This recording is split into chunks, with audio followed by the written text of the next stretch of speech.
what's your name, your degree, and your faction? Yep, so I'm Lia. My degree is Arts Advanced Studies, majoring in History and Political Economy, and I'm in Grassroots. Awesome. And are you a member of a political party? No, I'm not. Cool. And briefly, how would you describe your political beliefs? Yeah, I describe my political beliefs as left-wing. I've been really involved in activist organising on campus, particularly around education issues, climate, feminism, and yeah, I have a left-wing activist focus, I suppose. Okay, great. And what would you say is the most important issue facing young people in Australia right now? I'm probably going to say the cost of living. I think everything is really expensive, and that sort of cost of living crisis that we're in at the moment goes into a lot of other areas for us. So it's really expensive to afford to move out of home, pay rent, buy groceries, and then compounded with that, lots of young people have debt from higher education, and I think all of this has made it bad. I would also add the climate crisis maybe on the end of that. Cool. Okay, in like 3 sentences, why did you nominate for SRC President? I really care about the SRC. I think that it's really important that it is run with an activist focus, and also one that is focused, that wants to provide good services for students. And I think that I'm the right person for that because of my experience over the last few years in the SRC. Cool. And what are your 3 most important policy commitments? I think one important policy commitment is around funding the collectives and funding activist projects generally. And then I have quite a few policies of how we can make that more accessible, how we can make the SRC more of a, something students know about on campus. And so there's a few policies there. And then one other thing I think is important is looking into what we can do with the housing caseworker, how we can support students with housing issues on campus and in the broader world better. So, yeah. Okay, excellent. So we might just go into some questions about your approach to being president. Mm-hmm. So firstly, you are the 2022 SRC Education Officer. What have you learned in this role, and how will it inform your approach to president? Yeah, it's been a great role, other than learning little basics like how you can have a meeting in a lecture theatre and how the technology works, I guess. I've also learnt a lot about managing relationships with other people, running a collective where it's almost like a mini SRC meeting oftentimes. You have members from different factions as well as other students coming along to organise. So I think I've learnt a lot about managing meetings, managing people, and also developed my politics as well. I think it's been really great to see how you can build a big student movement, how you can get students involved. Was there another part to that question? That's basically it. Just as a follow-up question, in terms of how you've developed your politics, what do you think is the key political lesson there for you? I think just seeing the ability, I guess, of students to make change and organise on a really big basis. It's been campus-wide attacks, not just in my time as ed officer, but also with the Job Ready Graduates package. I think the political lesson of how students can fight together has been big. Great. Next question is, describe your relationship with the NTEU and how you plan to work with them next year. Yeah, I have a great relationship with the NTU, particularly the president and other people who are really involved in the NTU. We've always communicated around strikes because they also see the importance of students coming out and on the picket lines and supporting them. I've had some chats with Nick Reamer about how staff can also support student campaigns next year, because he and others see that as really important. So I think that if there's a really big student campaign next year, which I hope there would be, maybe around the Accords or around whatever other thing is thrown at us, I think that I'd have the capacity to get the NTU involved and supportive. Okay, excellent. One role that SRC presidents typically perform is engaging in lobbying of uni management via sitting on university committees. Do you think this lobbying is effective, and how do you plan to engage in it? Yeah, so I think that the lobbying role sort of comes of the virtue of the SRC president sitting on a lot of university boards and committees and yes, I think there can be varying times when this is effective. I think when there are things like stopping 12-week semesters and uniting all of the students on the board around something with the backing of people on the streets. I think we can't get very far pushing university management if we don't have support from the student body and support from groups like the Education Action Group. So I'd really look towards bringing some of the, say, policies I wanted to bring to the boards, or telling students about what changes the university is thinking of, whether it be simple extensions or changes to caps. Like I'd want to bring that to students and us be able to push them together. Yeah. Cool. Do you believe that the SRC has a role as a service provider? Yeah, I do. I think service provision is an important role, and I think it's something that the past few grassroots presidents have done really well, in particular around Food Hub. I think that the casework service, I've used it personally, and it is really important that there is an independent voice for students. So yeah, I would want to continue the service provision, even though I guess I'm coming from a very activist focus. Yeah. Cool. Okay. You've been elected unopposed. Do you feel like you have a mandate, and what are you going to do to ensure that you're representing students democratically? Yeah, I knew this question would come up. Yeah, I think there is a mandate in the sense that that Grassroots and Switch have had really large votes from the student body to run the SRC for the past few years. I think this shows a clear mandate. We have the most number of councillors at the moment, and we're running lots of tickets as well in the election, which I think voting for all the tickets, Grassroots for feminism, for decolonisation, that and pushing for those tickets to get elected will give us an additional mandate. And I want to, campaign with those tickets on the policies that we're putting forward as the presidential candidate, so that students can see that sort of democratic action. Yeah. Cool. And I guess just in theory, if this year Switch and Grassroots see a diminished kind of share of the council vote, how would you navigate that, or potentially work with other factions that might take those votes? Yeah, I mean, I would definitely want to work with other factions either way. I think it's impossible to run it's like literally impossible to run the SRC without there being an agreement between left-wing factions, because there's no other way to get office bearers, and the office bearers are the ones that do the work. So it would probably look more like talking to the factions that become the vice presidents and the general secretaries and other parts of the executive about what policies they want to put forward, and I'd see how I can do that. I also just think that we have over a third of the tickets on the ballot, and a lot of the people are probably pretty likely to get elected, so I'm feeling hopeful. You're the fourth consecutive Grassroots SRC president. Do you think the faction's time in power has been a success, and what's left to be done? Yeah, I think it's been a success, but it's also been marked by the COVID crisis, which has changed, prevented a lot of plans that previous presidents wanted to put in place. But even still, we've been able to introduce the Food Hub, manage the casework and legal service really well, and run enormous activist campaigns. Like USID was the leading campaign against the Job Ready Graduates package. I think that a lot of work for that can be credited to other people, but also to the SRC, which was run by Grassroots. Sorry, what was the second part of the question? What's left to be done? What's left to be done? Yeah, I think there is still a lot left to be done. I'm really excited that this year, Lauren started the movement of reopening the SRC fully, and I'm quite excited to get it to a place where we're open all the time. We have more students back in the office doing work from the OB room, organising. I think a lot of that work has been built up over time, and I think that's definitely left to be done. Grassroots has copped some critique from the SLA as to making deals with Labour right, and just generally, I guess, the practice of making deals with other factions in order to get positions.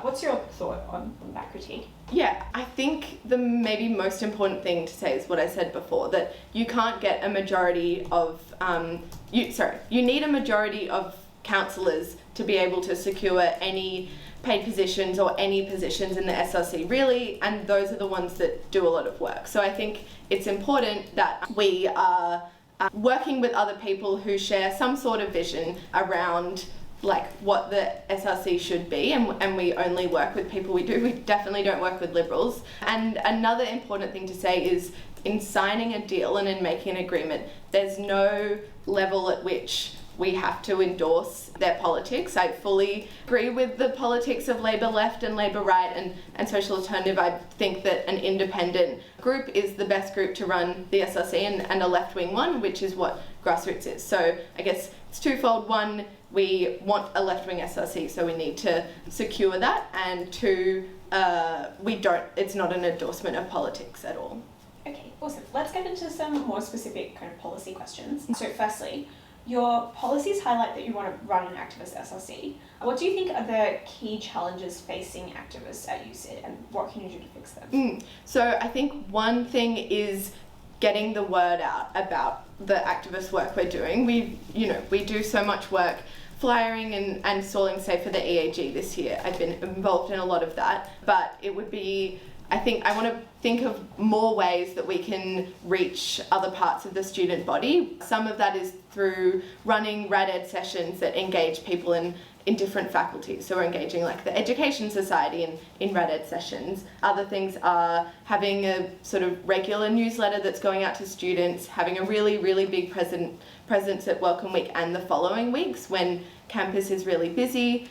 I am interested in seeing if we can move the SRC's location as well to be just something more visible. I was in a meeting with Lauren and one of the uni infrastructure people. I think the uni feels very like tight at the moment, but I think the basement of the Wentworth building isn't sort of the best place for us to be able to promote activist work and promote the services. So yeah. I guess as a follow-up to that, so quite a few different factions and different candidates have talked about the importance of increasing the profile of the SRC. I guess that's contingent on having students who are willing to kind of buy into activism. What are your thoughts on, I guess, like the activism potential of students at USyd? Is it high? Yeah, I think so. I think it does vary throughout times. I mean, we saw so many students come out to the picket lines, come out and support the strikes, and it's really engaging those students and making the case to them about why the SRC is really important and why like the student union, which is the SRC, is the one that has the resources and has the ability to fight for change. So I think there is an activist potential out there, and there are also like other barriers that I'm not going to be afraid to admit. Like, it's pretty expensive for most students to be engaged in activism. There's very little pay that comes from the SRC, and a lot of people have to work, can't go to protests. But I think there is still sort of a student body and people out there who are interested, and other ways we can support them getting involved. In your policy statement, you signpost that you'd be willing to work with the NUS and other campuses regarding the university's accord. What would this collaboration look like, and what would you ultimately be hoping to achieve?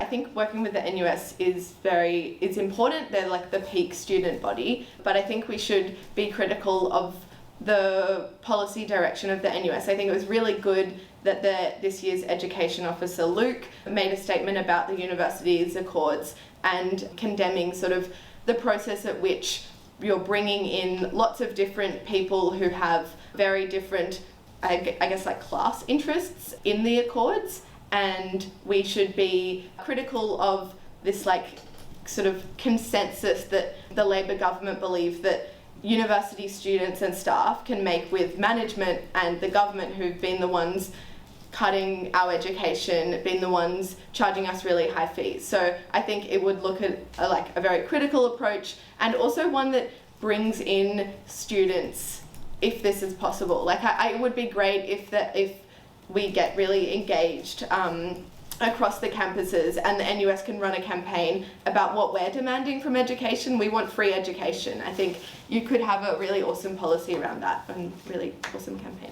Just to return to the thing about getting students involved in activism, I guess sometimes, many students are politically disengaged and not super involved in activism in the status quo. Do you think sometimes trying to receive or reach a broader audience risks undermining SRC's politics, or has a trade-off with the level of radicalism that might be present in the SRC? Yes, sometimes, but I feel like that doesn't really come up as an issue. Like, I think that the SRC, the University of Sydney is a very elite institution, and there are going to be students that disagree with a left-wing vision. There are students who are members of the Liberal Party, for example. So I think that what is really important is that we are standing by our values and making the case to the people at the university that they're affecting the most, to low SES students, to students who are sort of suffering the brunt of this disadvantage. I think we want to be bringing all students along, and those are the key students who have stakes in this and will be engaged. All right, Honi received a significant pay rise this year. Do you hope to entrench that or work to maintain it? Yeah, definitely. I think we should entrench that. I mean, yeah, doubling a $3 an hour salary is good. But yeah, that's definitely something I want to do. I also think Lauren's done a really good job this year at submitting SAF applications to the university and being really successful in them. The Honi one is one example. And I think that I'm going to hope that I can continue what she's done and also look into other stipends. I think Honi recently talked about how it's really difficult for the disabilities collective not having a stipend and having to do a lot of unpaid work when there's all these other structural disadvantages. So Honi's stipend is definitely one, and looking into others is on my list.